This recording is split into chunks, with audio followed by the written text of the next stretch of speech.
दोस्तों, स्वागत है थ्योरी ब्रेकर में, जहां हम इतिहास की सबसे सनसनीखेज, चौंकाने वाली और सोचने पर मजबूर कर देने वाली घटनाओं को डिकोड करते हैं।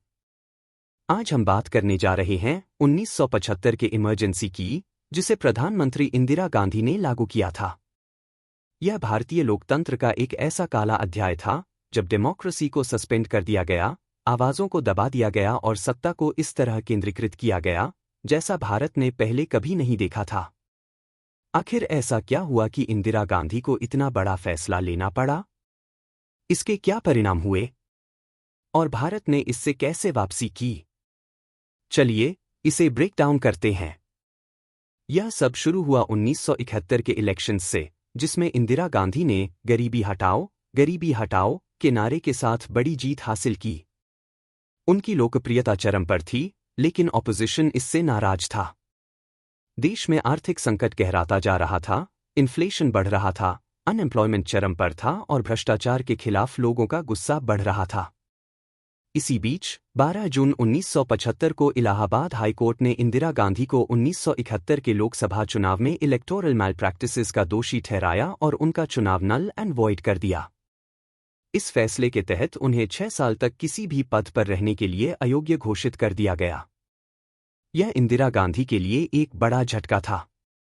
इस मौके का फायदा उठाते हुए जयप्रकाश नारायण जेपी ने नेशन वाइड प्रोटेस्ट्स का आह्वान किया और जनता से अपील की कि वे सरकार के खिलाफ उठ खड़े हों।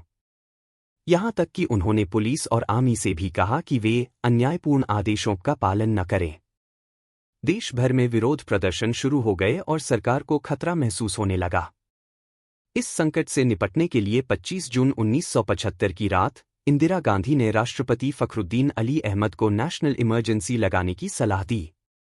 आर्टिकल 352 के तहत इंटरनल डिस्टर्बेंसेस का हवाला देकर इमरजेंसी लागू कर दी गई। इस फैसले के साथ ही भारत में रातों रात सब कुछ बदल गया।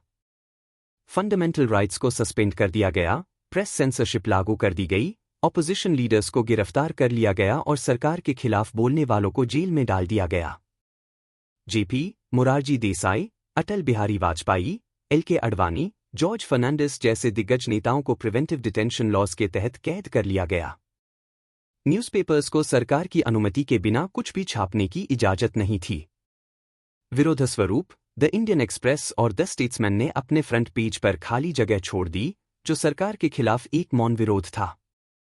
लेकिन यह दमन सिर्फ नेताओं तक सीमित नहीं था। संजय गांधी, जो कि इंदिरा गांधी के बेटे थे और किसी भी आधिकारिक पद पर नहीं थे, अचानक देश के सबसे शक्तिशाली व्यक्ति बन गए। उन्होंने एक बेहद विवादास्पद फोर्स्ड स्टेरिलाइजेशन कैंपेन शुरू किया, जिसमें हजारों गरीब लोगों को जबरन नसबंदी के लिए मजबूर किया गया।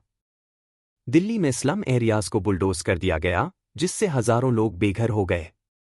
सरकार के खिलाफ डर इतना ज्यादा था कि जुडिशरी भी कोई सख्त कदम उठाने से बच रही थी।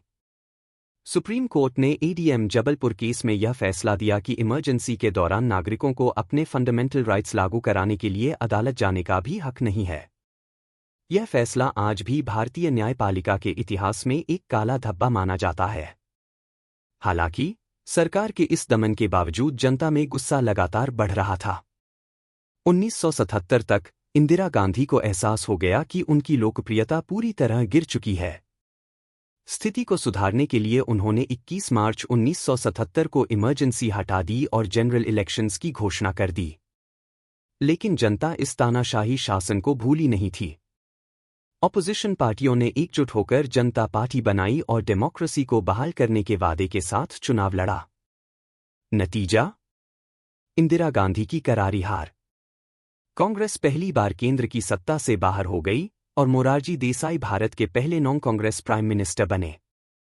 यह भारत के लोकतंत्र की एक ऐतिहासिक जीत थी, जिसने साबित कर दिया कि कोई भी नेता, चाहे कितना भी शक्तिशाली क्यों न हो, जनता की आवाज को हमेशा के लिए दबा नहीं सकता।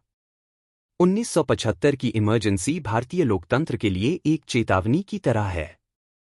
यह दिखाती है कि कैसे एक व्यक्ति की अनियंत्रित सत्ता लोकतांत्रिक संस्थाओं को खत्म कर सकती है, लेकिन साथ ही यह भी साबित करती है कि जनता अपने अधिकारों की रक्षा करना जानती है। आज भी जब भारत में राजनीति की बात होती है तो इमरजेंसी का जिक्र जरूर आता है, एक ऐसा समय जिसने लोकतंत्र की बुनियादी संरचना को हिलाकर रख दिया था। आप क्या सोचते हैं? अपनी थॉट्स हमें कमेंट्स में बताइए। और हमारे चैनल थ्योरी ब्रेकर को लाइक, शेयर एंड सब्सक्राइब करना न भूलें। See you in the next one.